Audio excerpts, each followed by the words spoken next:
This is Ron with Natural Spiritual Health and Wealth. Our website is nshw.ws. This is part 2 of 3 videos about pH and your health. In part 1, we saw that pH is measured on a scale of 0 to 14, with 7 being neutral, 0 being most acidic, and 14 most alkaline. In his best-selling book, The pH Miracle, Dr. Robert Young said, "There is only one physiological disease, overacidity, which leads to an overgrowth of microorganisms whose toxins produce the symptoms we call disease." In her book, Acid-Alkaline Balanced Diet, Felicia Clement said, "It took me 20 years of researching, writing, and consulting in the field of alternative health before I found the common denominator in all degenerative diseases, acidic waste." And in his book, Alkalize or Die, Dr. Theodore Baruti said, "The countless names attached to illnesses do not really matter. What matters is that they all come from the same root cause, too much acid waste in the body." We now have decades of research all saying the same thing. Studies consistently show that the vast majority of adults suffer from acidosis or overacidity. In some cases, close to 90% of adults. Alkalosis or excess alkalinity is rare. For most of us, the most alkaline we will ever be is at birth. Children are normally more alkaline than adults. Acidosis usually builds over many years, beginning with the air we breathe. Yes, the government monitors the air's pH, and our air's pH is acidic. Also contributing to excess acidity is the standard American diet, or SAD. Over-reliance on chemical-based farming and industrialized food processing means that most foods are acid-forming inside the body. Your body has both acid and alkaline mineral ions, and it balances them through acid-alkaline homeostasis. If your body's pH gets too far out of balance, it can affect your ability to absorb essential vitamins and minerals. Ionic minerals with a negative electrical charge are attracted to H+ hydrogen ions. These are acid ions like chloride, sulfur, and phosphorus. Inside the body, they can form hydrochloric acid, sulfuric acid, and phosphoric acid. Other acids produced by the body or by diet are lactic acid and uric acid. Ionic minerals with a positive electrical charge are attracted to negatively charged OH- hydroxide ions. These are alkaline ions like calcium, potassium, magnesium, and sodium. The pH of your saliva is normally in the range of 6.3 to 6.8. Visit our website at nshw.ws and download your free ebook under the tab labeled pH Info for information about testing the pH of your urine and saliva. The pH of your blood must stay within a narrow range of 7.35 to 7.45, with 7.4 about average. If blood pH falls below 7.35, even though that's not technically acidic, blood plasma can start eating through the walls of veins and arteries. If blood pH falls below 7.0, it's usually fatal. So your blood's pH is extremely important, and your body will do whatever it can to protect your blood from excess acid. Your body moves in steps to keep your blood's pH balanced, but each step has potential problems.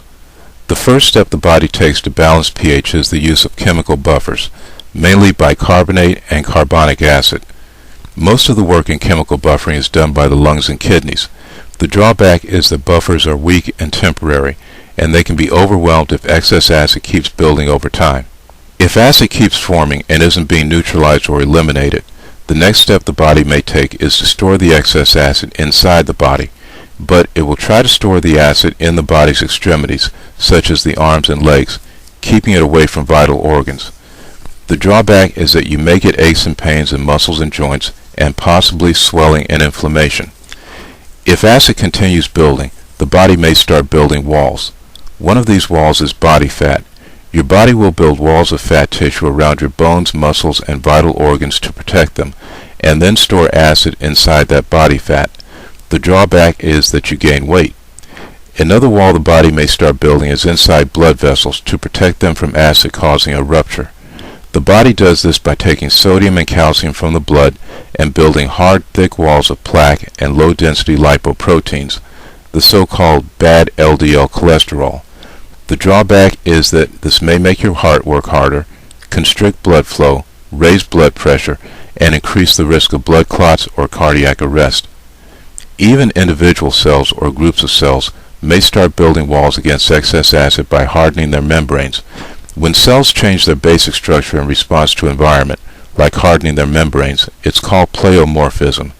It was once thought that a cell's brain was the nucleus, but we now know that a cell's brain is its membrane. You can remove a cell's nucleus and it can go on almost like nothing happened. It can't replicate though because its DNA was in the nucleus, but damage a cell's membrane and the cell either dies or becomes impaired. There's millions of microorganisms inside your body, especially in your stomach and colon. When they're beneficial, they're called flora. When flora are forced to live in a highly acidic environment, some die, but some adapt and live. Unfortunately, when some of them adapt, they may become harmful, and instead of being flora, they become pathogens. Sometimes pathogens are created when normal microorganisms in the body adapt to an abnormal environment of excess acid. Finally, if excess acid is still increasing, your body may take its most drastic measures. First, it may take alkalizing minerals from other parts of the body, such as magnesium from muscle and calcium from bones and teeth, and move them into the blood and other parts of the body.